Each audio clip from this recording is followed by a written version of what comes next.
This was the topic of last week, a collision between two plates along the west coast of Washington. This is the North American plate moving west. This is the JDF plate, the Juan de Fuca plate, an oceanic plate moving east and diving beneath Washington. Most of us know about this. This is not new information. Here's some water here. Here's coastal communities. Okay. Part of what we did last week was talking about evidence that Brian Atwater found for a magnitude 9 earthquake that struck 310 years ago on a winter night in the year 1700. He found trees at the coast that were dead. He found trees at the coast that were dead that were lower than they should be. And he found a sand layer that was evidence of tsunami. So we then dug into Chris Goldfinger's work in submarine canyons offshore. You remember this? And we realized, hey, it wasn't just one magnitude 9 earthquake that we have dealt with in our past. We've had a whole series of magnitude 9 earthquakes happen repeatedly at this same place, involving these same two plates. And due to Goldfinger's work and Atwater's work, we concluded that there was an average of 500 years between magnitude 9 earthquakes. And it's been 310 years. So maybe we're okay, but maybe we're not. That's an average number, and maybe we're wrong on that number as we learn more as we go. Part of last week's lecture also was the model that we have to explain why these magnitude 9 earthquakes are happening. And that's what I really want to diagram for you. It might not have sunk in. I think it was just animations that we did last week. So I want to make sure you've got that. And I should have done this on the whiteboard because I want to use different colors. Oh well, I'll just have to be extra clear. Why do we have magnitude 9 earthquakes at our coast? That's the question. Our best guess is this. And let's do it this way. Let's talk about peacetime and quake time. Quake time is when the actual event happens, the big magnitude 9 earthquake. And peacetime are those 500 years between big earthquakes. Okay? Willing to play along with that? Quake time and peacetime. So what happens during peacetime with this picture? What we think is going on is very slow but gradual lifting of the land right at the coast. And in fact, we have equipment that can measure this uplift now. And that's part of the topic of tonight's talk, which we'll come to in a second. So we're pretty clear that during peacetime, there is a very slow and gradual lifting of the crust at the coast.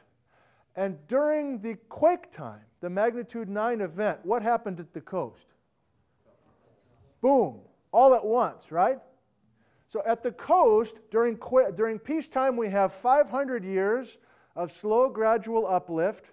And then during the magnitude 9 event, ka-chunk, the land goes all the way back to the way that it was originally, and we start the whole process over. So we can do that. Gradual uplift and sudden drop. Gradual uplift and sudden drop. That's what we observe with the dead trees and the tsunami sand and the instruments that we now have that we're using today. The model is, why is this happening? Why is the land going up and then suddenly dropping? Our idea, this might change, but the idea we have now involves the Juan de Fuca plate as it subducts or as it dives beneath North America. Our idea, and it's an idea because we haven't been down there to see it, but our idea is that the boundary between the Juan de Fuca plate and the North American plate is locked during peacetime. During peacetime. So we're going to subduct the plate. There's no question there. The subduction is happening. But as we subduct the plate, we're going to pull the edge of the North American plate down with it in that locked zone. And the North American plate is rigid, kind of like this pointer here. And so what happens if I pull down on the edge of this meter stick or this pointer? What's happening in the interior at the coast? Okay? And then we finally have enough energy in the plate interface where we have a failure of the locked zone. It becomes unlocked, and suddenly this land is dropping. This is not the best example. I've got more animations for you tonight, but here it is. We're pulling the edge of the North American plate down, and while we're pulling it down, we're lifting the middle or the coastal area of North America, and then everything gets restored when we have the big earthquake. Got that? That's important for tonight's lecture, actually. So during quake time, the locked zone suddenly becomes unlocked. This North American plate that was pulled down is suddenly flipped back to its original position. We have a big tsunami. Everybody gets hurt. It's a sad story. And that is continually taking place. Why? Because as soon as we unlock and have our big earthquake, the subduction starts again, and we start pulling the whole thing down again. That's the cycle. 500 years of a locked zone and then release it. 500 years of a locked zone and then release it. That's our current understanding, and that was last week's lecture. Okay, let's break new ground. What are the instruments that we have that measure this gradual uplift? And what are the instruments that we use to measure these plates actually moving? How do we know these plates are moving? Well, before I get to what the instruments are, let's do some stuff from the 1970s and 80s about geologic evidence that we have for plates moving. Let's try this. See how this goes. This is where we need some music. Da da da da na na na na da da da da na na na na da na na na na na na na na. Okay. Washington, Oregon, California, Idaho, Montana, brain problem, Montana, Wyoming, Utah, Nevada. Okay? Great. Let's put some colors on here.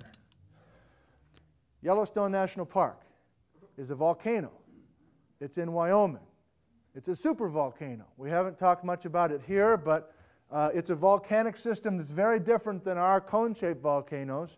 But the reason we're talking about it right now is beneath Yellowstone Park is a hotspot, is a stationary, fixed leak where heat is coming from the middle of the earth and cruising to the surface. And it's fixed. It's a fixed spot. Okay? Put that on hold for a second. What's this thing here?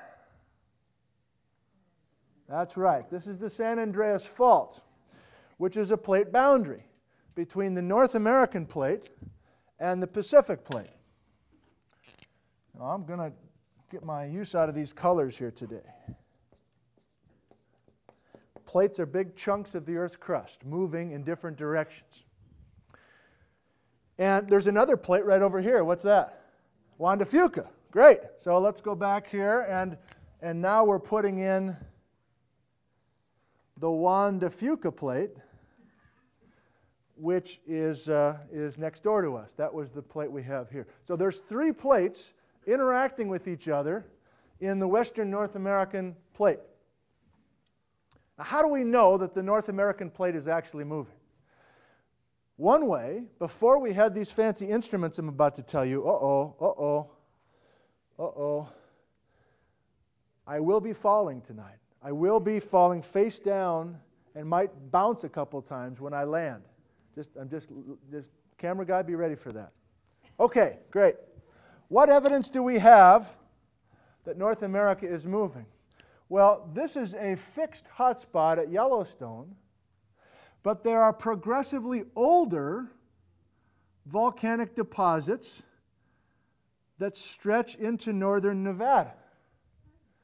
Brand new lava here, up to about 17-million-year-old lava in extreme northern Nevada. It's a fixed hotspot, but it's a moving plate over a fixed hotspot. You get the rationale there? So that evidence tells us, and we've done some math with it. Whoops, I need another color. Blue. That tells us that the North American plate is moving kind of to the southwest, mostly to the west, but a little bit to the southwest, at an average speed of 3 centimeters per year. 3 centimeters per year. That's not much, right? But that actually is a lot in geology. If you can measure something annually and you can measure a difference in 12 months, that's actually substantial, 3 centimeters. Now that's based on this fixed hotspot and this moving plate. Now similar type features have been used to get the plate velocities or the speed of these plates involving Pacific and Juan de Fuca as well. The Juan de Fuca coming at us, that's not a surprise because we know it subducts beneath us, right? We have a rate there as well, 3 centimeters per year towards us. And the Pacific plate, which I'm going to make a longer arrow here, and that'll get us used to this. There's going to be a lot of arrows tonight. And the longer the arrow, the faster the annual speed. And the shorter the arrow, the slower the movement per year. Okay? So we're going to make this a much longer arrow because the Pacific plate actually moves 9 centimeters a year. Okay? So it's cruising. And by the way, Los Angeles and San Francisco are on that Pacific plate. So they're moving a slightly different direction than the rest of us. Okay, so that's 1970s and 1980s geology. What just happened? That's an unsettling feeling. Everybody's in on a joke except me. You just gave it to us. All right. Okay. All right. I'm glad you're having a good time. Okay. Now, come the 1990s, we get GPS. Now, when I ask a freshman in college what GPS is, they say, yeah, well, you use it to get to the mall and stuff. It's like in your car. It's like GPS. Like, well, okay, yeah, that's a use of GPS, but what is GPS? We have satellites in space, and the satellites have the ability to measure distances between the satellite and a fixed place on North America, let's say. And we can take a GPS receiver, which is actually quite large, bigger than me, and we can anchor it in some bedrock, and we can have 3 satellites measure distances. One satellite, there's the distance between the satellite and the GPS receiver. Another one.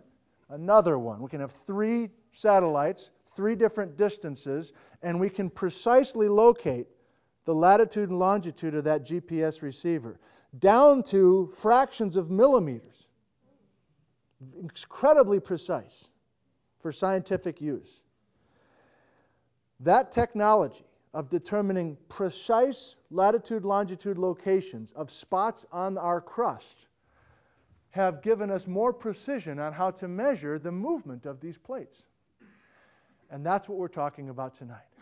Without GPS technology and making these very detailed measurements, we wouldn't know about these things called slow earthquakes, which nobody can feel, but yet happen at a spooky, regular interval. Okay. So, what have we learned? Let's see. I'm going to go here, I guess. I'm going to try to make Washington now, just Washington. And I want to start plotting basic GPS information. I got to go to my notes now, baby. Right, okay, good. So let's try Washington over here. Primarily Western Washington would be good. So here's Ellensburg, and let's put a bunch, and we'll actually put Vancouver Island in here because the British Columbia folks are involved in this story. So what are these dots this week? Last week the dots were something else, right? They were dead trees and they were turbidites and stuff like that. The dots this week are GPS receivers that have been installed and anchored into bedrock. And there is daily readings off of these GPS receivers, every day. And that information is processed and averaged and all sorts of math I don't understand. And so we finally have very detailed movement recorded within a plate. It's not good enough now for us to say North America is moving southwest. We want to know detailed movement within the North American plate. Okay? Okay. So by the way, if we use GPS stations in eastern Washington, they show what we talked over there. 3 centimeters or 30 millimeters per year. That's the same, right? 3 centimeters and 30 millimeters, same number, same distance. Okay, great. So it gets a little confusing right here, so I'm just going to say we're going to ignore this because we're not disagreeing that this whole North American plate is moving 3 centimeters a year. We're now focusing on stuff in western Washington that is not doing that. That's doing something slightly different than this 3 centimeters per year. Let me try to explain that. The story starts, how do I want to do this? Yeah, let's do it this way. The story starts in the summer of 1999. That's not that long ago, 11 years ago. And Herb Draggart, a guy that's up in British Columbia, scientist, geologist, had a few GPS stations on Vancouver Island and even across the Strait of Juan de Fuca on the Olympic Peninsula. And he started getting these annual, monthly, then even daily solutions on what the GPS stations were doing. And what he noticed first of all was this, which should surprise you. Each of these stations, each of these GPS stations, and by the way, if you're having a hard time picturing a GPS receiver, I've got some images to show you shortly, okay? What is this showing? This is showing the GPS stations are moving northeast, not southwest, and there's numbers on this, 15 millimeters per year to the northeast. And that's just not him. That we realize that's also happening all through western Washington. An average number today, an average number for annual movement of specific points of crust in western Washington is this, I'll write it bigger, 15 millimeters per year. Now, that seems to conflict with what I just said. Why do you think these GPS receivers are going to the northeast? Any idea? Yeah, that's it. Because the Juan de Fuca plate is coming at us and colliding with us. Anytime you have two plates collide, you are going to deform or smush, that's a scientific word, smush the front ends of those vehicles. The front ends of those plates are going to get compressed and smushed. And so I'm going to change this arrow. Based on this GPS that Herb was the first guy to document, Herb Draggart in British Columbia, we need to slightly change our arrow. The Juan de Fuca plate's not really truly coming east, it's coming at us northeast, and as a result, I'll go ahead and put some GPS vectors on here. We have our 15 millimeters a year to the northeast in up by Bellingham. So this motion is a direct result of the Juan de Fuca plate coming at us and smushing the front end of us. We okay there? That's not the exciting thing of what he saw, what he delivered. In the summer of 1999, he saw this 15 millimeters a year to the northeast, 15 millimeters a year to the northeast, 15 millimeters a year to the northeast. And then suddenly, smack dab in the middle, the summer of 1999, every one of those stations started going southwest. For a 2-week period. They all quit at the same time, going northeast, and they all started going southwest. Just a few millimeters. 3.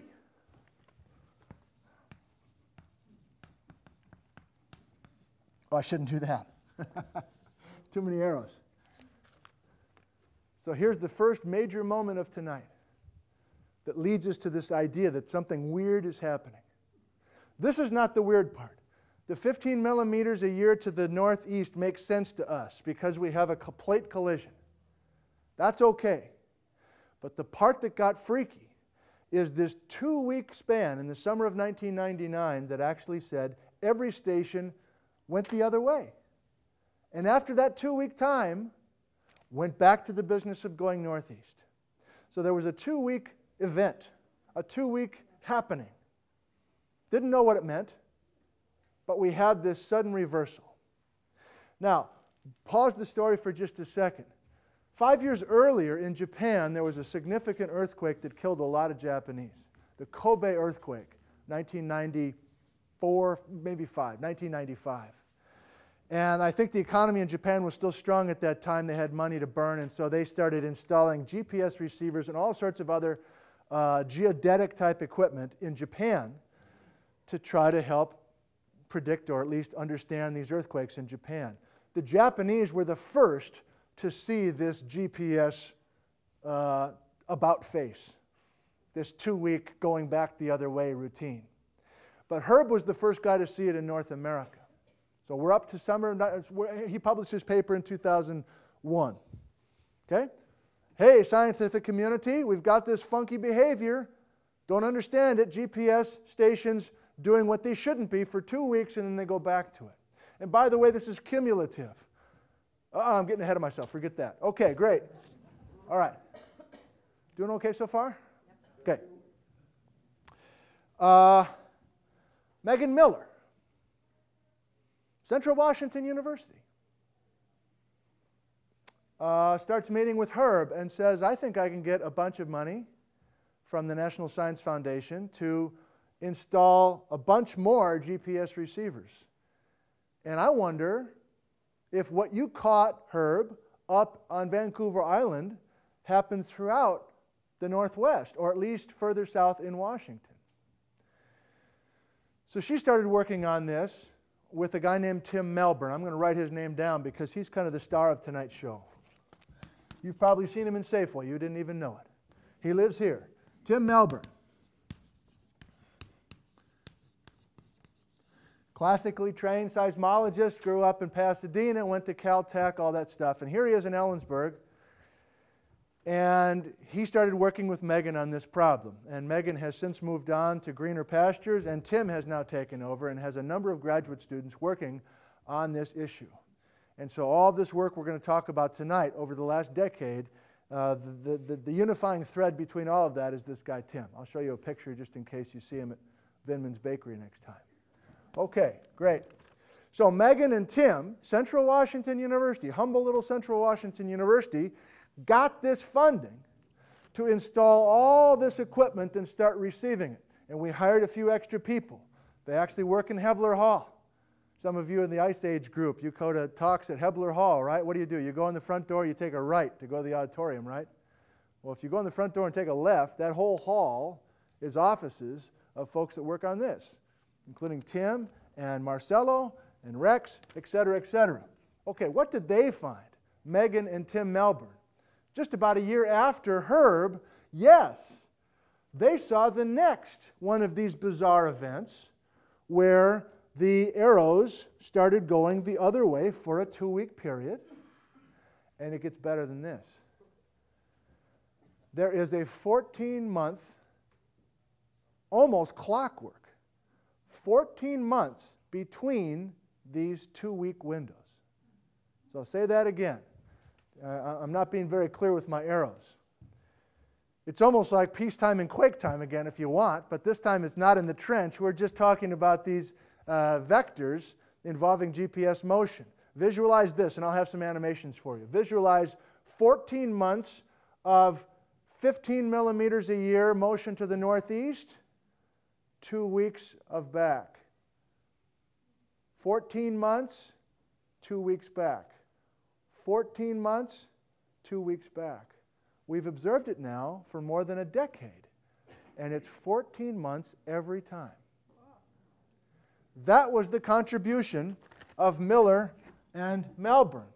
Let me give you some dates, just because by the end of this you might be spooked a little bit, and you might want to avoid going over to Seattle next time this happens. Okay.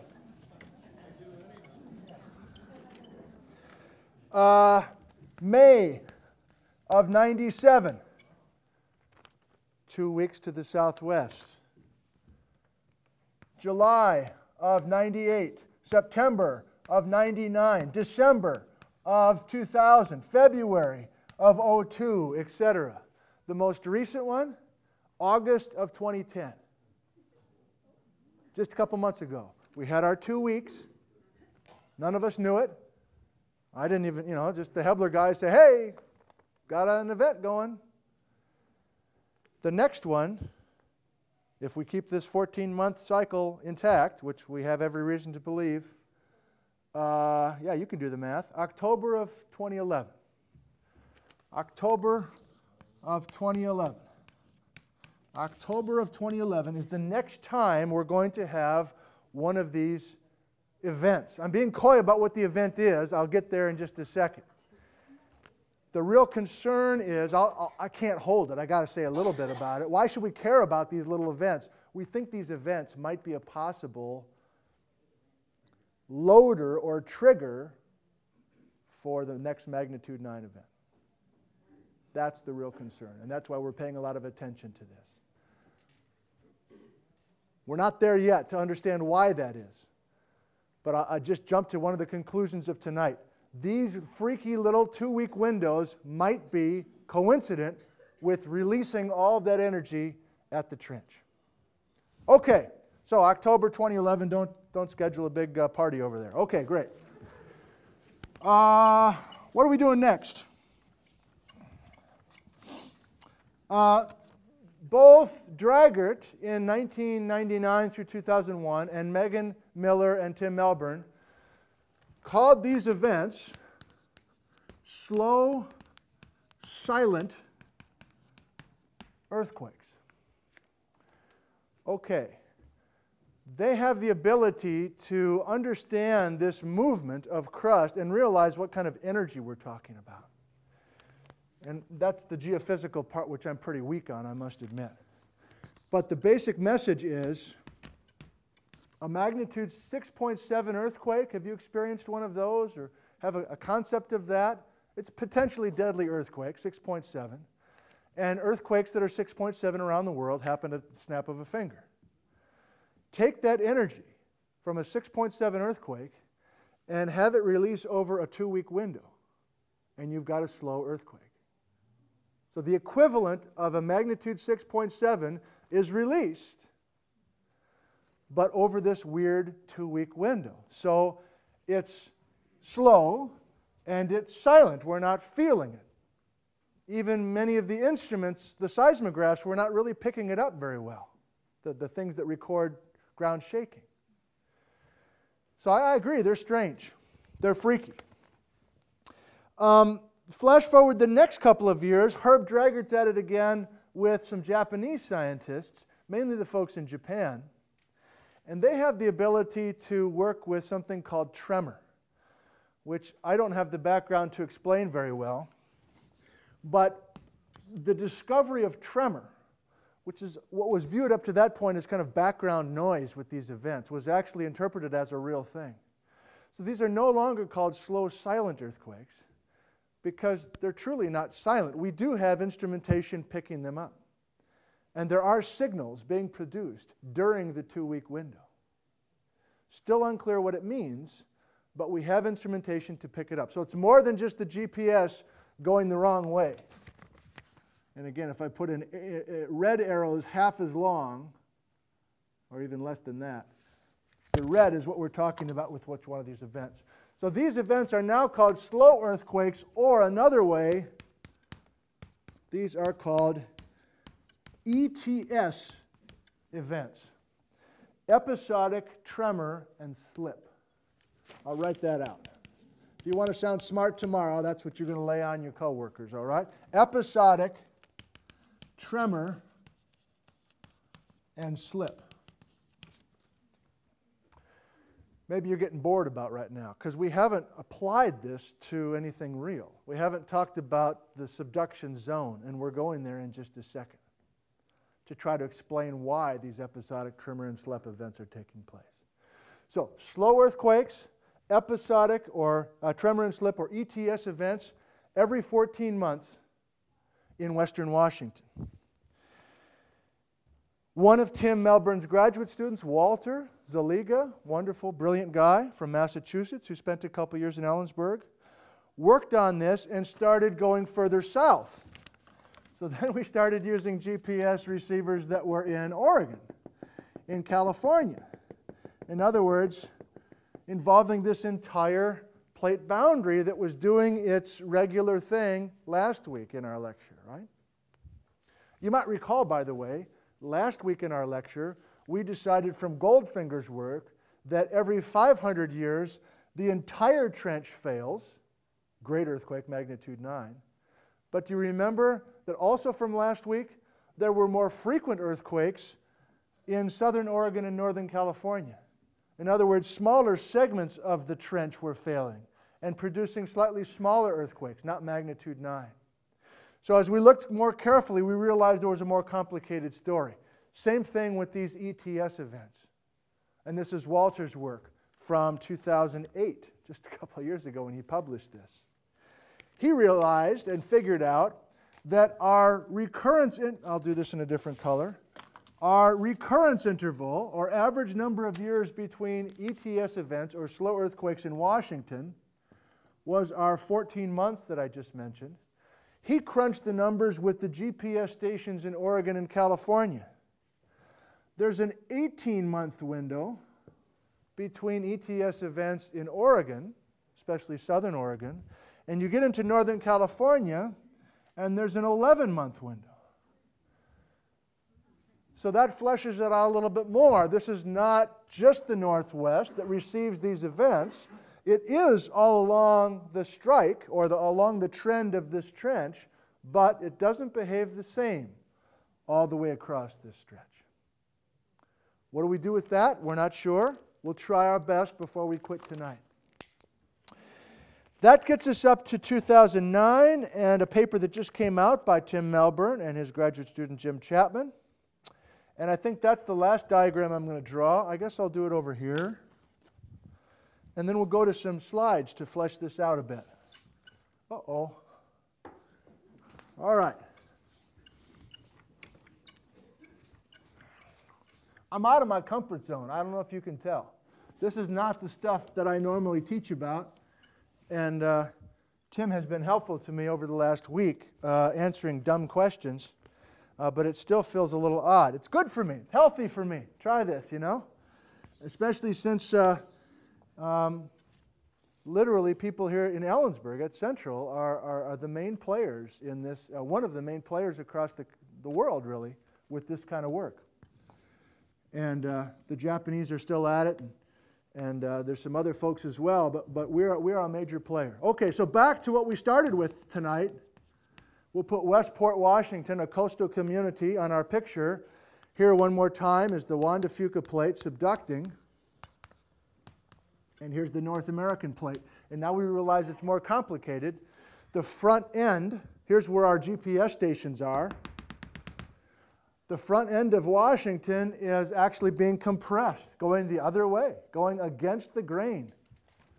Should make sense to you now why we have these vectors going back towards the northeast. Let's put our locked zone in. And let's add to it now. Using the details of the GPS and the ETS events, it's now pretty clear that the locked zone goes down 30 kilometers. So from the surface of the ocean, from the bottom of the ocean floor, you can travel 30 kilometers down this interface, and that's the length of the locked zone. That's bad news, because the longer we have a locked zone on this interface, the further inland we are having tremendous ground shaking.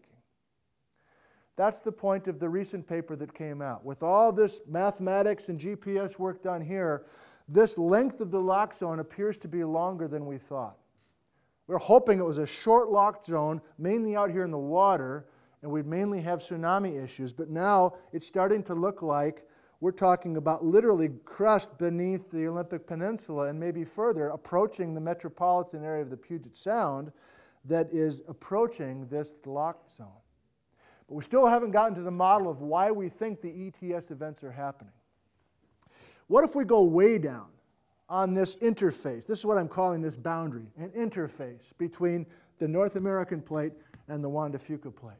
So locked for 500 years and then release the energy, right? Down here, we're so warm and the conditions are so plastic that we do visualize beautiful slip at this depth. In other words, we don't think it ever gets locked down there. And the Juan de Fuca plate gracefully slides beneath the North American continent. That's a hell of a lot of ways down there anyway. We're not sure. But that's the visualization. Now here is the point that we really want to hammer. Between 30 and 50 kilometers depth on the interface, right here and here, we're going to call that a transitional zone. If you started daydreaming and you're ready to come back, here it is. We think the slow earthquakes are happening at the surface because of a periodic release of energy from this transitional zone. Let me say that again.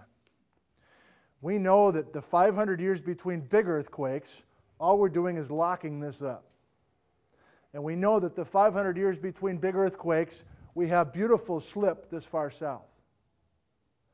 What we think is, in the transitional zone, we're locking it for 14 months and then releasing the energy.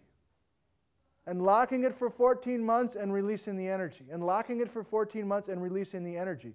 And that is our explanation of why we have these GPS receivers doing the about face every 14 months in Western Washington. So the real question is, what is this like down here?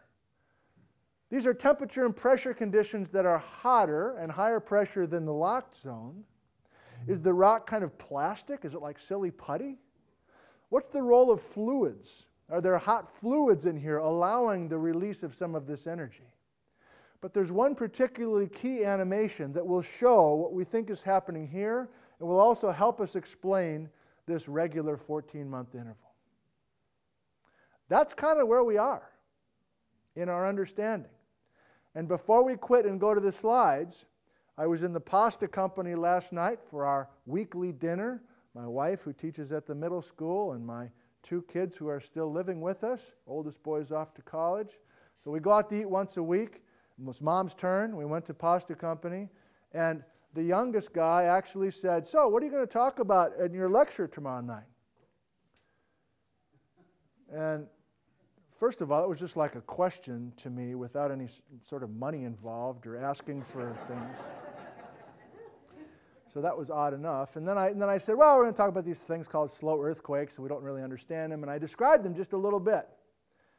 And he said, well, why should we care about those? If we don't feel them, why should we care about them? That was a typical teenage response, but it was also an important question. Why do we care about them? I mean, it's cool. We didn't know about them before. It's neat. We didn't know about it. We've made advances to understand Washington better. But why should we keep pumping funding into understanding these slow earthquakes? Here's the concern. So I'll go back to what I leaked about 20 minutes ago. At first glance, it seems like this would be a good thing for avoiding the next magnitude 9. We're releasing energy, right? We're releasing this pent-up energy on this interface. That must be a good thing. That must mean the next time we have a big earthquake, it won't be quite as big. But the folks who work on this problem and understand the physics way better than I view it as not a good thing. They say we're releasing the energy from the transitional zone, and where's that strain going? It's being transferred to the locked zone. Each slow earthquake is ratcheting up the strain or the stress level in the locked zone. Each slow earthquake gets us closer to the next magnitude 9 event. That's why we're thinking currently that the next magnitude 9 event is going to happen during one of our ETS events. That the ETS is the final straw to break the camel's back and set this thing off.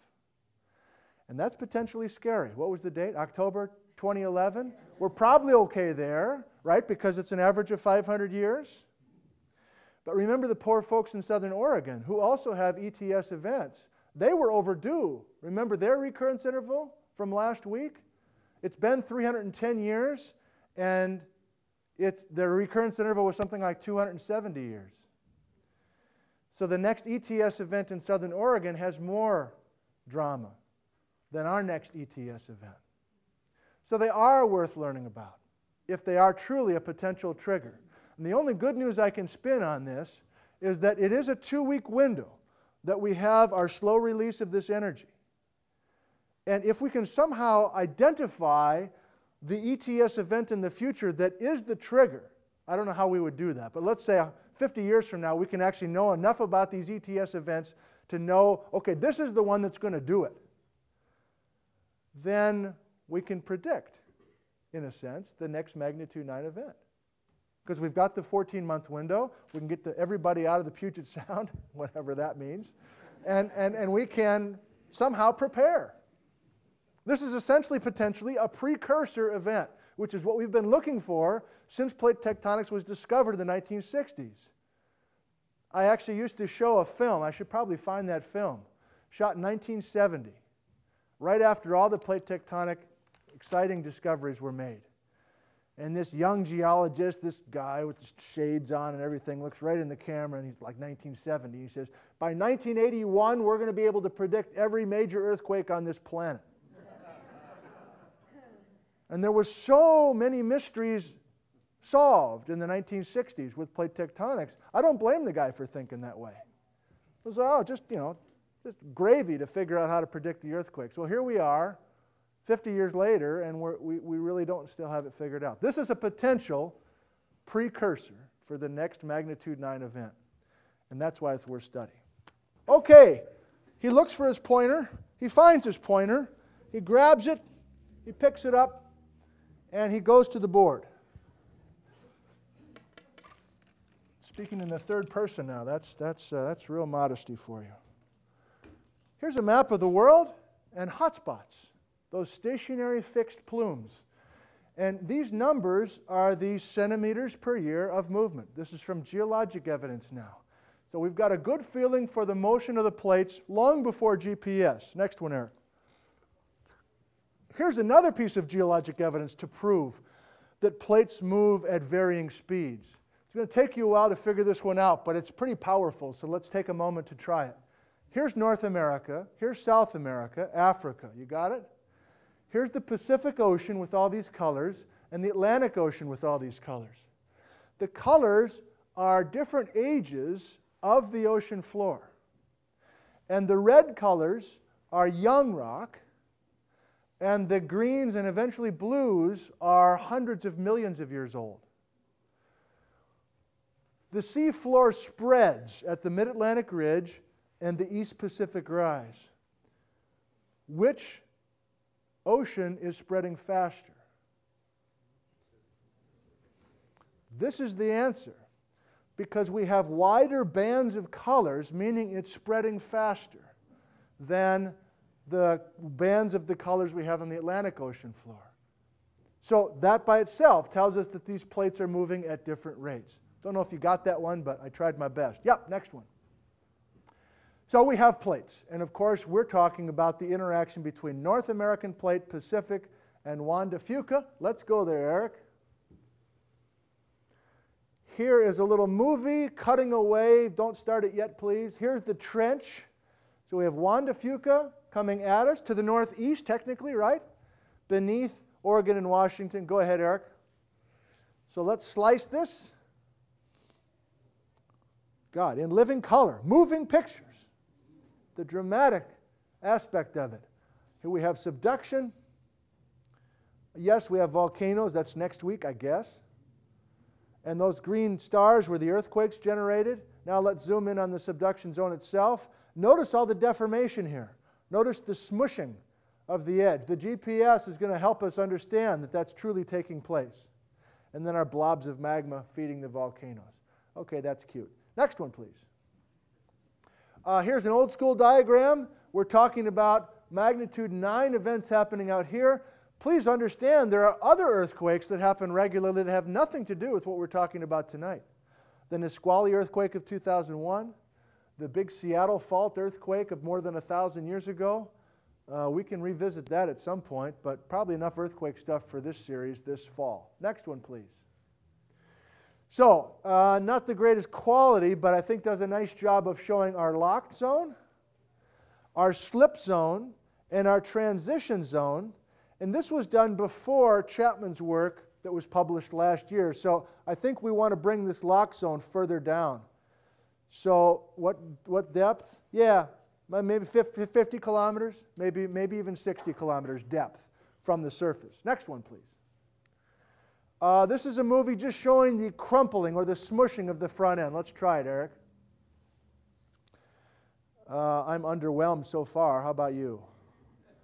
Okay, we have an original grid, and we're going to start deforming the grid. Notice we're going up as well as in. So we're going to have both that gradual lifting that we talked about at the beginning of tonight and are being pushed inland. And the GPS will show us that. Next one, please. Here's what a GPS receiver looks like, and let's see how the GPS can help us understand this smushing of the front end. Go ahead. So here's the position of the GPS station at time 0. We're going to start subducting the plate. By the way, we're going to start pulling the edge of North America down at the same time. So two things are happening. We're pulling the edge, we're lifting, and we're getting the northeasterly vector of the GPS. And this can't go on forever. 500 years of that, and then.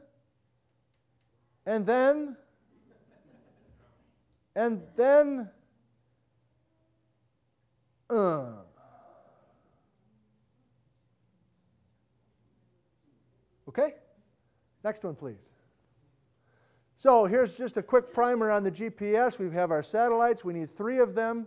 We need to basically triangulate to get distances from satellites to receivers every day. Unbelievable. Next one. Here's what a GPS station looks like. This is an Elma on the way to the coast. This is Shelley, who works for UNAVCO. David Yamaguchi, the guy that did the tree ring stuff from last week. Kevin DeWhite from Morgan Middle School. Next one. Go ahead, Eric. So here's Nevada, and GPS helping us understand that Nevada is actively spreading. We knew this geologically, but we wanted proof with this technology. So again, we have the GPS receivers getting further and further away from each other. Why? Because the crust is being extended. And again, these daily solutions of GPS data can beautifully show all this. Let's advance. Let's not even wait for the end of this one, Eric. Okay, back to David and his Tostitos and a GPS receiver. Next one, please. So, beautiful photo from the CW Geology website. This is the top of Mount Olympus. And there is a beautiful GPS station there. And again, this is what you should visualize for each of those dots throughout the Northwest. GPS stations anchored into the bedrock, including one on the top of Lind Hall. Come visit me, I'll show it to you. There's a Lind station that cranks out data pretty well. Next one, please. So, can you see this? The longer the arrow, the faster the rate annually. Here's all of our northeasters. So this longest guy here is about probably 15 millimeters annually. The shorter length is less than 10 millimeters annually. Look at these rates in Northern California along the San Andreas.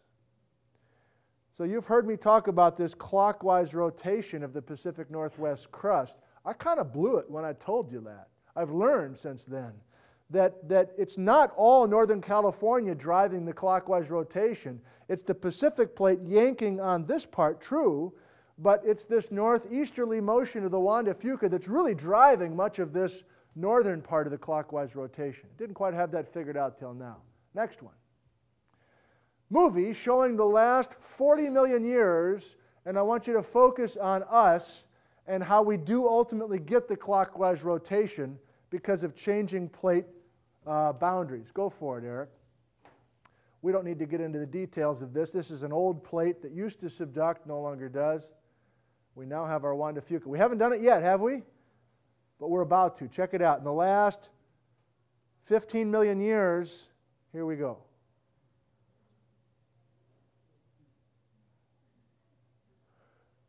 And it's the northeasterly motion of the Wanda Fuca driving the northeasterly motion of the GPS. Not to the slow earthquakes yet, though, have we? Next one. We'll get there. So these orange dots are where we put GPS stations in once upon a time, probably 10 years ago. And now go ahead. 2002, keep going. 3, 4, 2005, 2000. Keep loading them in. Get students out, central students, go out, take the summer, start loading them up. Live in hotels, watch ESPN every night. It's a beautiful life. And you ultimately have this spectacular network. Each of these orange dots giving us daily information about what they're doing. Next one. That gets us to the slow earthquake story. Next one. So, I think we're going to burn through this pretty quick. Go for it, Eric. Here's our 15, here's a scale. So 50, maybe even approaching 20 millimeters of movement with some of these stations to the northeast. Normally, go for it. Let's buzz through that. Next one. So at Nia Bay, Washington, here's the actual data using a north vector and an east vector and working those together and figuring out that there's this northeasterly motion of 13 millimeters a year. Next one. If you go down to Tillamook, Oregon, north part of the Oregon coast. Next one. So that's here. What does that vector look like? Next. Gosh, that's here. Next one. Keep going. Not as much. Keep going. Now let's go to eastern Washington. What are we doing? Next one. Nothing. Next one. So Othello, Ellensburg, take your favorite city in eastern Washington. It's doing nothing. Is it really doing nothing? It's part of the North. So could you go back? Sorry. We're part of the North American plate. We are going over the hot spot 3 centimeters a year. But we're ignoring that now. We're just talking about this weird stuff out in the front end. And in that respect, we're stationary compared to this motion here. So there is this kind of pivot point where all this rotation is taking place. And we are kind of at the inland, we're as far east as you start experiencing a little bit of this effect of the Wanda Fuca plate coming northeast. Next one. Okay, so, right. These numbers are millimeters annually. We hit this too hard now. Keep going. Oh, Lord, keep going. Here's an animation showing that we actually have individual blocks that are doing this rotation. I promise we're getting to the slow earthquake stuff. Next one. It's a movie. Yeah,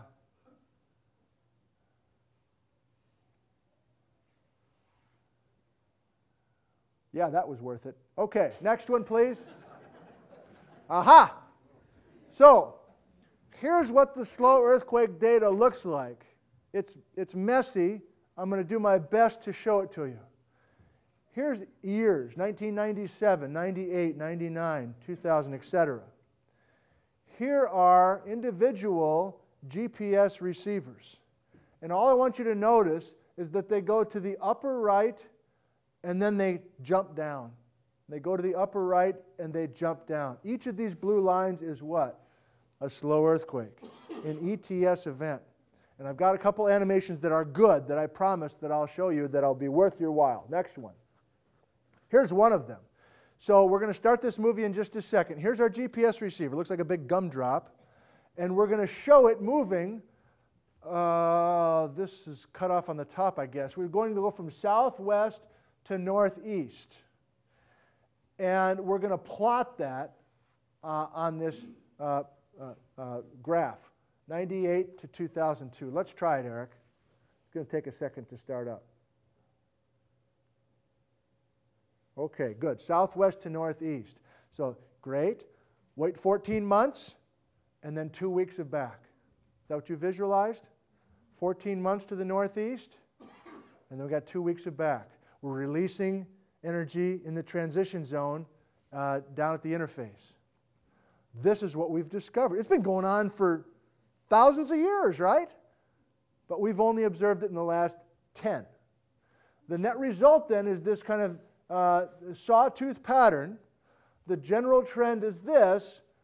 So we're ultimately compressing to the northeast, but we have these 2 weeks of jogging back to the southwest. The net result, though, is continuing to the northeast. Keep going.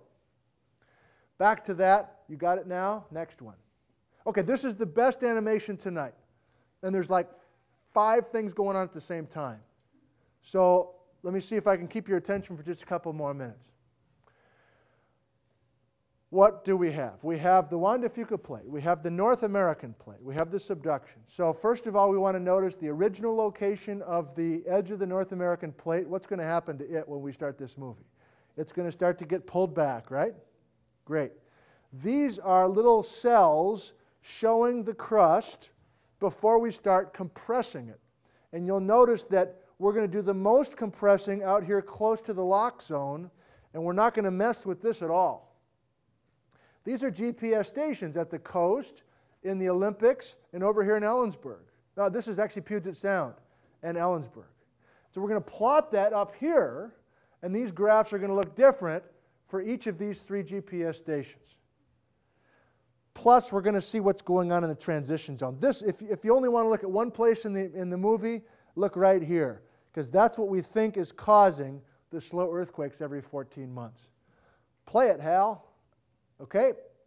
Yeah, we got a narrator most of us can't hear. Transition zone, slip zone down below. Okay, I'm just going to let you watch this first time. We'll probably watch it a second time just for fun.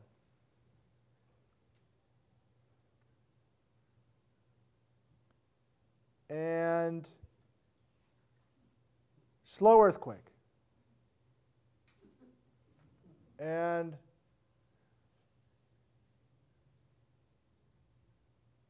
slow earthquake every 14 months.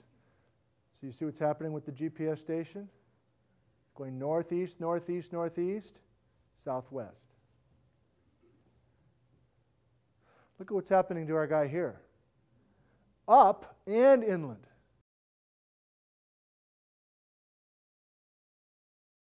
Next one. This is really busy, but it's Walter's work saying, here's the blue bars and the red bars are ETS events, slow earthquake events, but we're plotting now GPS from southwest British Columbia through Washington, Oregon, and into Northern California. And here's the last little twist on our plot. Notice that it's not happening, the ETS is not happening at the same place at the same time throughout the Cascadia Trench. Here's our 14-month window in Washington. We're fine with that, right? But we said the recurrence interval was different in Oregon and Northern California. And so Walter has plotted all of this. These are all just selected GPS stations, and they're little time series squiggles we were looking at before. Next one, please. Same thing from Walter. He's now giving you actual dates of the ETSs, the slow earthquakes, and again, plotting them from north to south across the Cascadia Trench, across the length of the Cascadia Trench. So there's still some strangeness. Next one. So this is pretty sweet. I'm going to show it to you once. This is a movie. On the left, we have plain old earthquakes that are happening in the last 4 years, 2006 to now. And over here are our tremor and slip, our slow earthquake, our ETS earthquakes. And you can even see what the plot is here. So this is the northern part, this is the southern part. The black dots then are either earthquakes happening over here and ETS events happening over here. Let's take a look at it.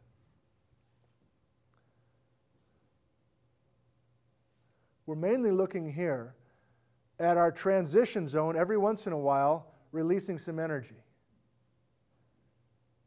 No pattern, except for every 14 months we get something in Washington.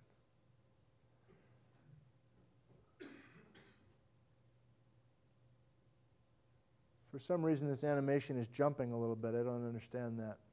It's a little less dramatic than it was before. Sorry about that.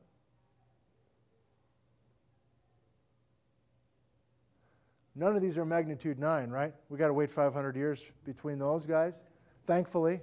Oh, here it's finally working a little better. Here comes another little blop. There's going to be another ETS right here in Washington.